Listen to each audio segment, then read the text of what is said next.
Chapter 20, Section 2, A Republican Era Begins.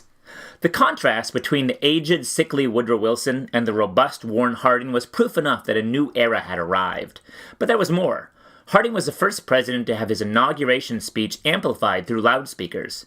After speaking, he walked to the Senate to personally nominate his cabinet members. No president had done that since George Washington. On entering the White House, he opened the front gates, raised the blinds, and welcomed the public. Ordinary Americans had not been allowed in the White House grounds since the beginning of World War I. Harding cuts taxes and spending. Before going into politics, Harding had owned a small newspaper in his hometown of Marion, Ohio. He looks like a president, thought Harry Daugherty when he first met Harding in 1899. For the next 21 years, Daugherty managed Harding's political career all the way to the White House. By his own admission, Harding was a man of limited talents from a small town, but his cheerful, gregarious nature kept him popular with the public. So did his commitment to the free enterprise system. Such an economic system is characterized by private ownership of property, including land and resources. It relies on competition for profits and the forces of supply and demand to determine what goods and services should be produced and at what price. With the support of a Republican Congress, Harding set to work to end the post-war recession. He repealed taxes that had been raised under Wilson to fund the war effort. Harding also reduced federal spending. His budget director, Chicago banker Charles Dawes, made the government operate in a more efficient way. Dawes' efforts were believed to have saved at least $1 billion tax dollars annually at a time when the federal government's yearly spending came to less than $5 billion. The resulting surplus was used to pay down the national debt. Harding's fiscal policy, or approach to taxes and government spending, brought renewed prosperity. Prices plunged in 1921, so Americans could afford more goods and services. Unemployment dropped from nearly 12% when Harding took office to just above 2% in 1923. Harding's friends betray him. The Teapot Dome Scandal.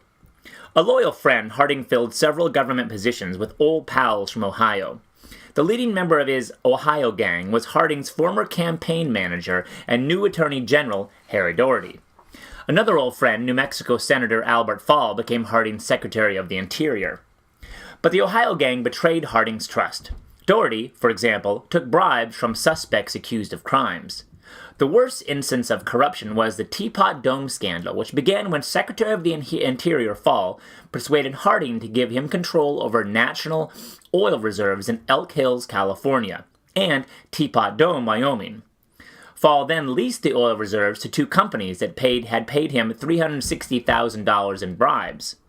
When the bribes became public, Fall resigned, but the scandal left the public wondering whether any other national properties had been offered up for sale. Harding stood by his friend, saying, "If Albert Fall isn't an honest man, I am not fit to be President of the United States." In fact, Harding was not all that physically fit. While on the bloviating tour of the West, Harding suffered a heart attack in San Francisco. He died on August 2, 1923. Calvin Coolidge promotes business. On August 3, 1923, Vice President Calvin Coolidge took the oath of office in a Vermont farmhouse. Nicknamed Silent Cal, Coolidge was a small man of few words. Americans saw him in the quiet virtues of small-town New England: integrity, hard work, and thriftiness. Like Harding, Coolidge believed the chief business of the American people is business. But for Coolidge, business was more than a way to make a living. It was a worthy calling. "The man who builds a factory builds a temple," he wrote, "and the man who works there worships there." Coolidge coasted to an easy victory in the election of 1924. Working closely with Treasury Secretary Andrew Mellon, Coolidge worked to cut taxes and eliminate unnecessary spending. He pushed for the reduction in corporate taxes, income taxes, and inheritance taxes on assets received from people who have died.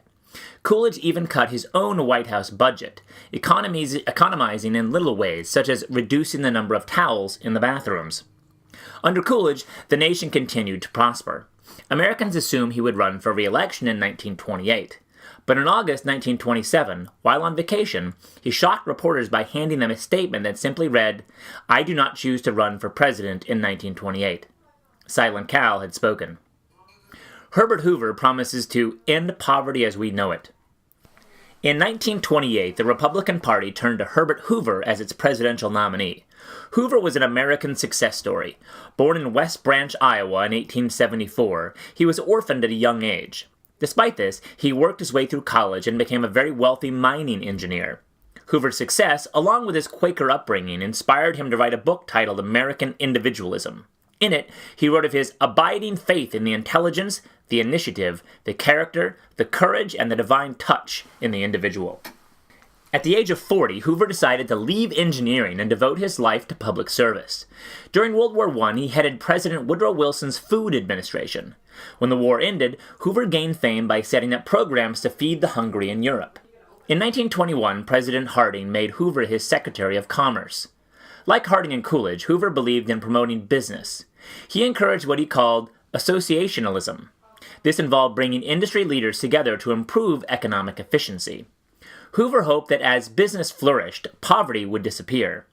In accepting the Republican nomination for president in 1928, he said, "We in America today are nearer to the final triumph over poverty than ever before in the history of any land. The poorhouse is vanishing from among us. We have not yet reached the goal, but given a chance to go forward with the policies of the last 8 years, we shall soon, with the help of God, be in sight of the day when poverty will be banished from this nation." Herbert Hoover, speech accepting the Republican nomination, 1928.